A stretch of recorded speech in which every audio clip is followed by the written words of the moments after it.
Think about this for a moment. An empire that once ruled the world. How does it turn into a country begging the IMF for money? In just 30 years? Today I'm not going to tell you about Britain's decline. I'm going to tell you how it went bankrupt.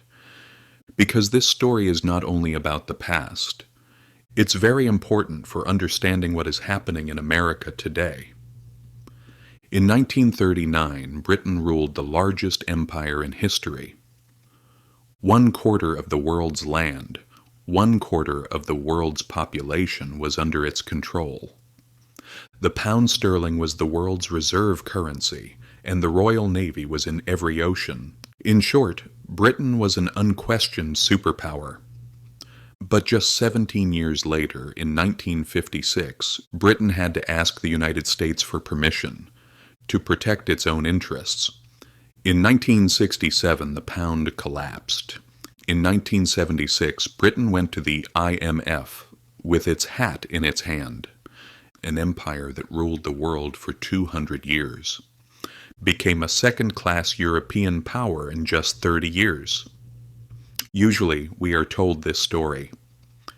Empires ended because of moral progress. People became free, colonialism ended.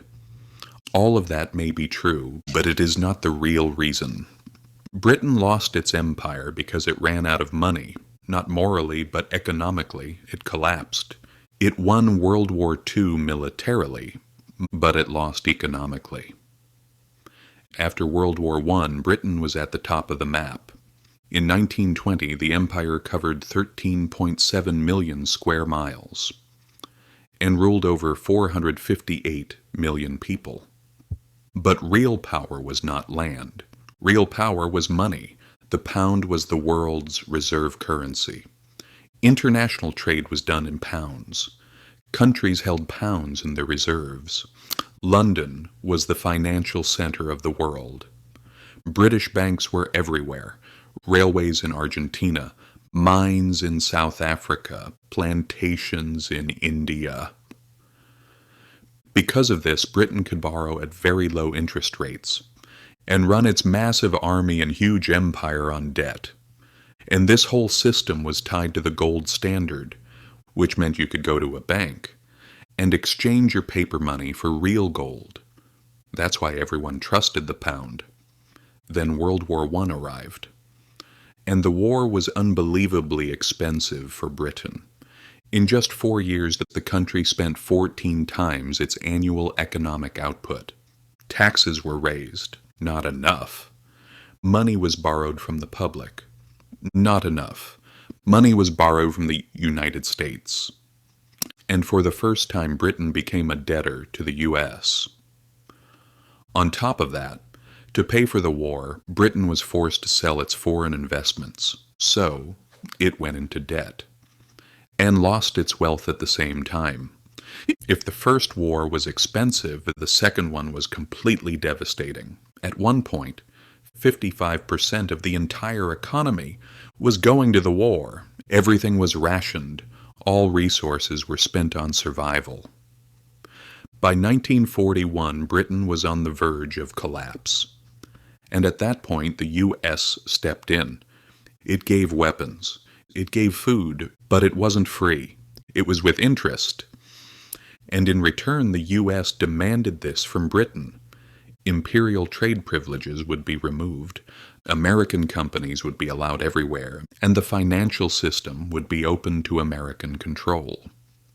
In other words, to survive, Britain put its empire on the bargaining table. Before the war even ended, a new global financial system was built at Bretton Woods. Britain proposed a new neutral international currency, but the U.S. said, no. The reserve currency will be the dollar. And Britain was in no position to object. From that moment on, the pound was finished. The dollar began. All the financial privileges Britain had enjoyed for 200 years were transferred to the United States in a single day. In 1956, Egypt nationalized the Suez Canal. Britain intervened militarily and won. But then the U.S. said, If you don't withdraw, we will sell pounds, cut off IMF loans, and collapse your economy. And Britain withdrew. At that moment, the world saw this clearly. Britain might still be strong militarily, but financially, it was dependent on the United States. The empire was now only an image. After that, it was just a chain of collapse. Another devaluation in 1967. IMF loans in 1976. And the empire was dismantled piece by piece. The official story says moral progress. But the truth is this. The empire ended because the money ran out. History shows us this. Empires do not fall because of moral reasons. They fall because of economic reality. Real power is money. Having the reserve currency is the real superpower. Britain learned this the hard way. And now everyone is asking the same question. Is America next?